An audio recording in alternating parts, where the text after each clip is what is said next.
दोस्तों नमस्कार। आज हम कुंडली के विशेष चर्चा में हैं और हम जानते हैं कि वो कौन सा योग है जिसके चलते आपकी कुंडली में अच्छे से अच्छे योग, अच्छी से अच्छी दशाएं भी बेकार हो जाती हैं। लाख परिश्रम करने के बाद भी आपको असफलता ही हाथ लगती है। चारों तरफ से निराशा और भय का माहौल बना रहता है मन में।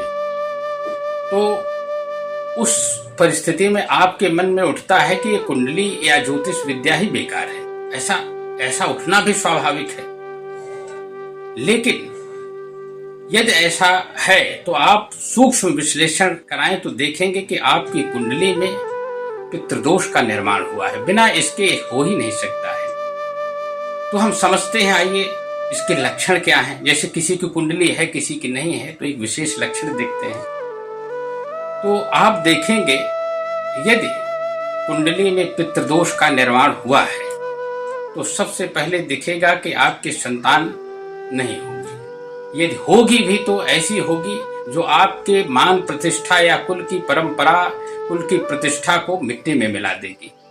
यानी आप देखेंगे आपको संतान पक्ष से हमेशा समस्या बनी रहेगी और उस कुल में अकाल पुरुष वर्ग की अकाल मृत्यु होती है, अक्सर देखा गया है। दूसरा, आप लाख परिश्रम कर लें, लाख योग्यता हो, आप देखते होंगे कि कुछ बच्चे बड़े ही पढ़ने में योग्य होते हैं, फिर भी उनको 1-2 नंबर से जो है परीक्षा में फेल हो जाते हैं, यानी वो सफल ही नहीं होते हैं। लाख उनकी योग्यता, लाख परिश्रम उनका शून्य हो जाता है। तो समझिए पितृदोष का निर्माण हो गया है। और पितृदोष में आपकी फाइनेंशियल स्थिति, चाहे रिश्ते हो, चाहे सामाजिक रिश्ते हो, चाहे आपका आर्थिक अवस्था हो, सब पूर्णतः चरमरा जाता है। चारों तरफ से आपको निराशा और भय का ही माहौल मिलेगा।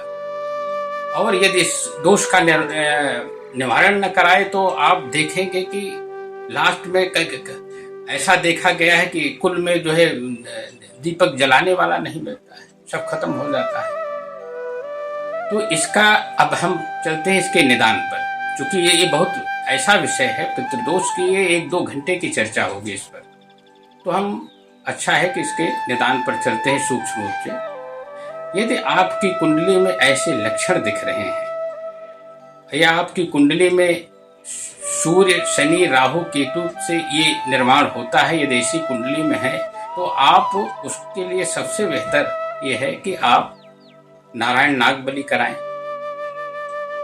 और एक होता है त्रिपिंडी श्राद्ध, 2 में से कोई भी करा ले। त्र्यंबकेश्वर जाकर के, नासिक में त्र्यंबकेश्वर स्थान है भगवान शिव का, वहां पर होता है।